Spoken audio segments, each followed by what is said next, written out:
Hola, mi nombre es Karen Viviana y les voy a hablar sobre la célula animal. La célula animal se caracteriza por poseer un núcleo celular, por lo que se denomina eucariota. Además, es la unidad básica de los tejidos y órganos del organismo del reino animal y se encarga de las funciones vitales e indispensables para la vida, de su nutrición y de su reproducción. A continuación, les voy a hablar sobre las partes de la célula y sus funciones. El núcleo es el centro de control de la célula. En su interior se encuentra la molécula de ADN que contiene toda la información para que las células vivas puedan realizar sus funciones y poder dividirse.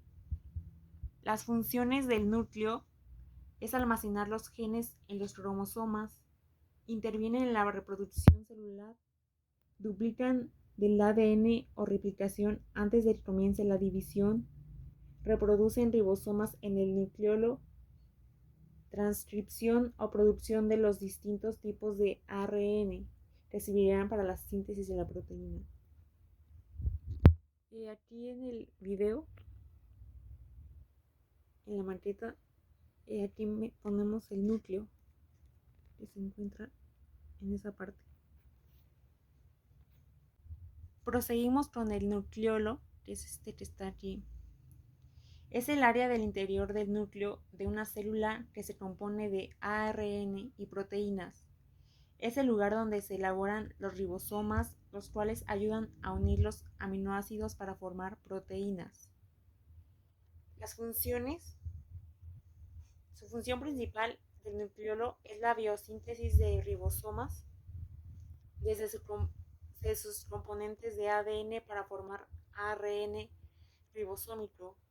Está relacionado con la síntesis de proteínas y en células con una síntesis proteica intensa.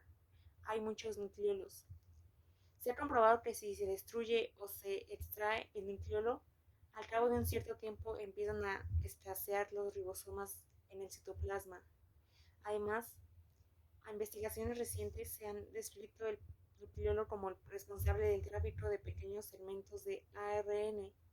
El nucleolo además interviene en la maduración y el transporte del ARN hasta su destino final en la célula. Aunque el nucleolo no sea visible durante la división, de algunos estudios actuales aseguran que regula el ciclo celular. La membrana plasmática, o también llamada membrana celular, se encuentra en todas las células y separa el interior de la célula del ambiente exterior. En bacterias y en células de plantas hay también una pared celular que se une a la membrana plasmática en la superficie exterior. La membrana plasmática se compone de una bicapa lípida que es semipermeable. La membrana plasmática regula el transporte de materiales que entran y salen de la célula. La función es proteger a la célula. También proporciona un entorno estable dentro de la célula. Esta membrana tiene varias funciones diferentes. Una de ellas es el transporte de nutrientes dentro de la célula y otra es el transporte de sustancias tóxicas fuera de la célula. La membrana plasmática tiene proteínas que le permiten interactuar con otras células. Estas proteínas pueden ser glicoproteínas, lo que significa que hay un azúcar y una fracción proteica, o puede ser también lipoproteínas, lo que significa que hay una grasa y una proteína. Esas proteínas se encuentran fuera de la membrana plasmática y permiten a las células interactuar con otras células. La membrana celular también brinda soporte estructural a la célula. Hay diferentes tipos de membranas plasmáticas en diferentes tipos de células. La membrana plasmática tiene en general una gran cantidad de colesterol que utiliza como su fuente de lípidos. Esto es diferente en diferentes tipos de membrana dentro de la propia célula. Hay diferentes plantas y microbios como las bacterias y las algas que tienen diferentes mecanismos de protección. De hecho, tienen una pared celular que las protege y esta pared celular es mucho más dura y es estructuralmente más fuerte que la membrana plasmática. Los lisosomas son orgánulos celulares unidos en la membrana que contienen enzimas digestivas. Los lisosomas están implicados en varios procesos celulares. Son los encargados de reciclar restos celulares de desecho y pueden destruir virus y bacterias invasoras. Las funciones de los lisosomas es operar como estómagos celulares. Su contenido rico en enzimas digestivas sirve para degradar moléculas complejas en otras más simples y manejables. Son útiles para asimilar material extracelular, ya sea por fagocitos o endocitosis, como para lidiar con el material obsoleto de la propia célula que a través de la digestión es reciclado para mantener los organelos siempre jóvenes. Las mitocondrias es esta parte. Las mitocondrias son orgánulos celulares eucariotas encargados de suministrar la mayor parte de la energía necesaria para la actividad celular a través del proceso denominado respiración celular. Actúan como centrales energéticos de la célula y sintetizan ATP a expensas de los carburantes metabólicos. Su principal función de las mitocondrias es la oxidación de metabolitos, ciclo de Krebs, beta oxidación de ácidos grasos y la obtención de ATP mediante la fosforilación oxidativa, que es dependiente de la cadena transportadora de electrones. El ATP producido en la mitocondria supone un porcentaje muy alto del ATP sintetizado por la célula. También sirve de almacén de sustancias como iones, agua y algunas partículas como restos de virus y proteínas. Los centriolos es esta parte que se ve aquí, de color café. Son orgánulos tubulares en pares de 2 en 2. Se encuentran en el citoplasma de las células animales, cerca de la membrana nuclear. La función de los centriolos es organizar los microtúbulos que son el sistema esquelético de la célula. El citoplasma es la parte del protoplasma en una célula eucariota y procariota que se encuentra entre el núcleo celular y la membrana plasmática.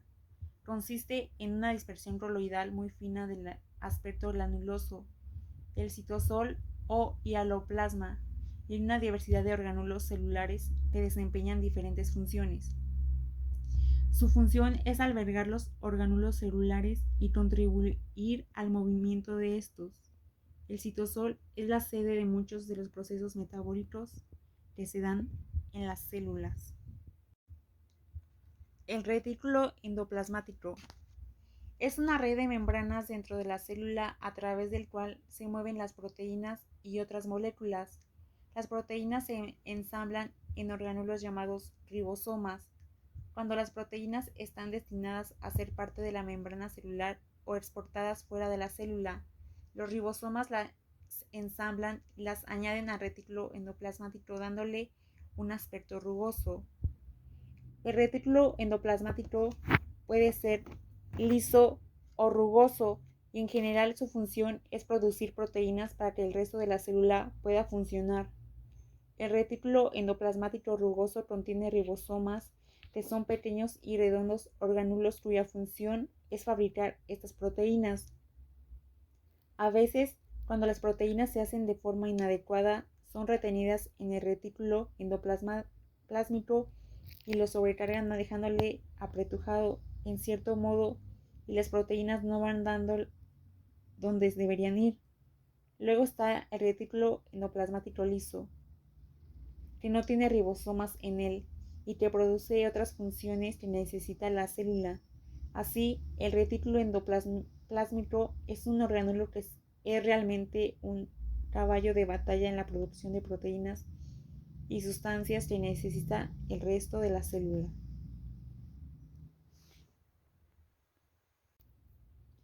El aparato de Golgi es una parte de la célula formada por membranas y hay diferentes tipos de membranas. Algunas son túbulos y algunas son vesículas. El aparato de Golgi está situado cerca del núcleo. Se dice que es un cuerpo perinuclear. De hecho, está también justo junto al retículo endoplasmático. y cuando las proteínas salen del retículo endoplásmico pasan al aparato de Golgi para su posterior procesamiento. Por ejemplo, en algunas proteínas se agregan carbohidratos y a continuación estas glicoproteínas o compuestos formados por carbohidratos y proteínas salen del aparato de Golgi al resto de la célula y lo hacen dentro de vesículas. Esas vesículas son en realidad parte de Golgi. De hecho, una de las funciones del aparato de Golgi es hacer nuevas vesículas a partir de la membrana existente e incluir dichas vesículas las glicoproteínas y otras sustancias creadas en su red. Finalmente, las vesículas llenas de estos productos se desplazan por el resto de la célula, generalmente atravesando la célula hasta la membrana plasmática, que es su destino final.